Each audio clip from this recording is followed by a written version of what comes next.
El adiós a un titán de las palabras, el mundo literario ha perdido a una de sus voces más resonantes.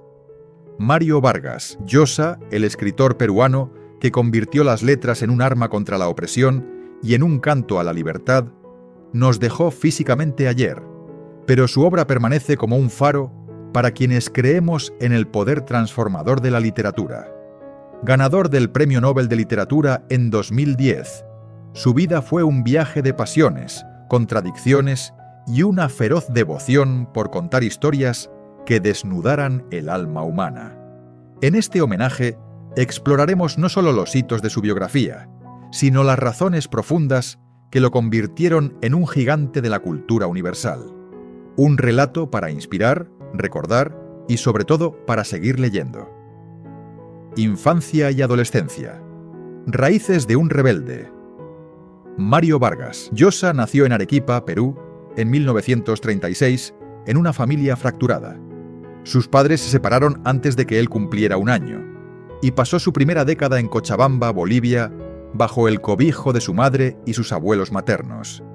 Fue allí, en la tranquilidad de aquel exilio involuntario, donde descubrió la magia de los libros.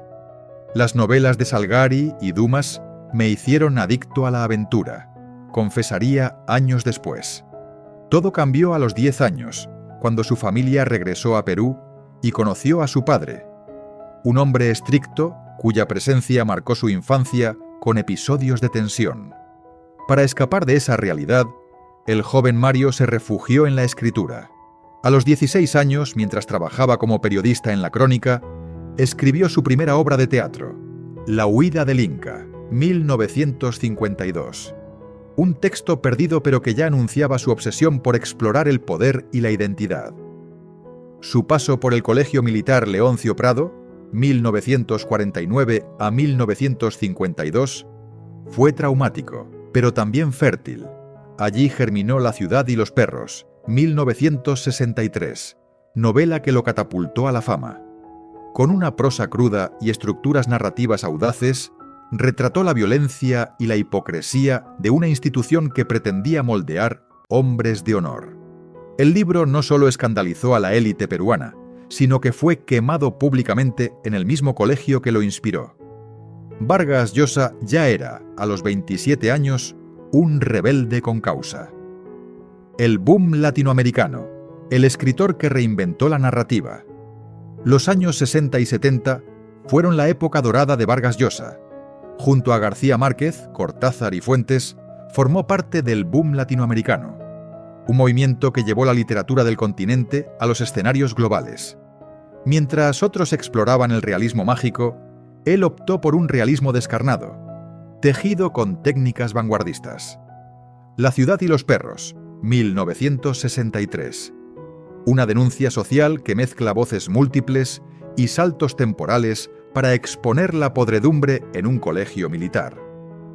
La Casa Verde, 1966. Una saga épica sobre un burdel en la selva peruana, símbolo de la corrupción y el mestizaje cultural. Conversación en la Catedral, 1969. Considerada su obra maestra, un laberinto narrativo que disecciona la dictadura de Manuel Odría en Perú. Vargas Llosa no solo escribía novelas, era un teórico de la literatura.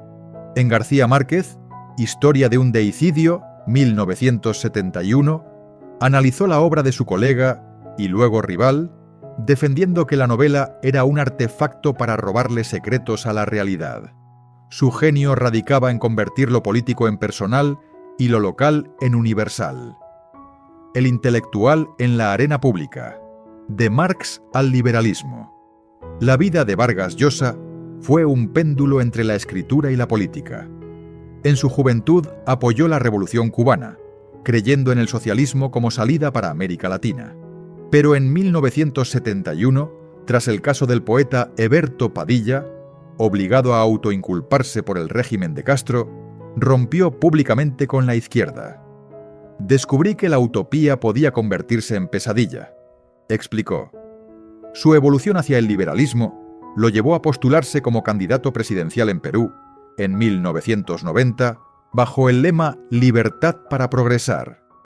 Aunque perdió ante Alberto Fujimori, su campaña reflejó su convicción de que la literatura y la política eran dos caras de la misma moneda. La lucha por la libertad. Esta dualidad impregnó su obra. La guerra del fin del mundo, 1981. Una reflexión sobre fanatismos ideológicos inspirada en la rebelión de Canudos en Brasil. La fiesta del Chivo, 2000.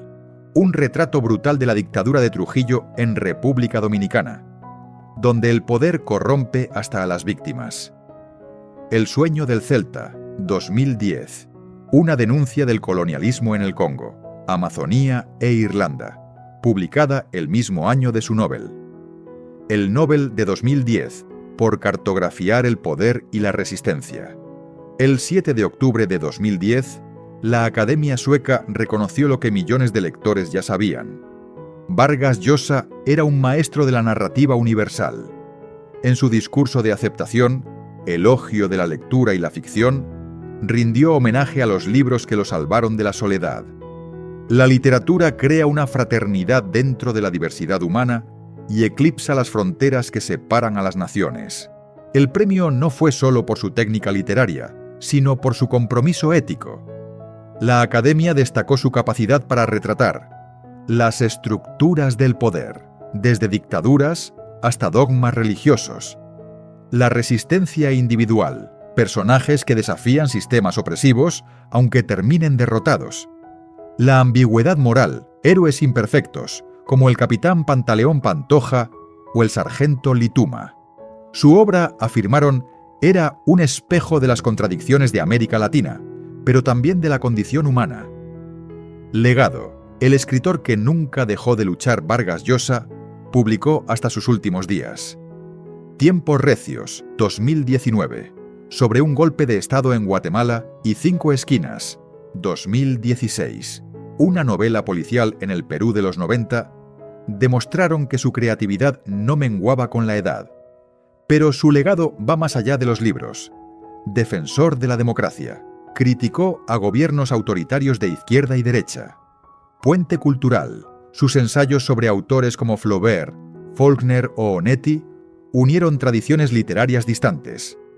Mentor generacional. Escritores como Santiago Roncaliolo y Juan Gabriel Vázquez lo citan como influencia clave. En 2011, al recibir el título de Marqués de Vargas Llosa de manos del rey de España, bromeó: «Soy un republicano con título nobiliario, otra de mis contradicciones». Esa ironía, mezcla de humor y autocrítica, definió su esencia. ¿Por qué Vargas Llosa es inmortal?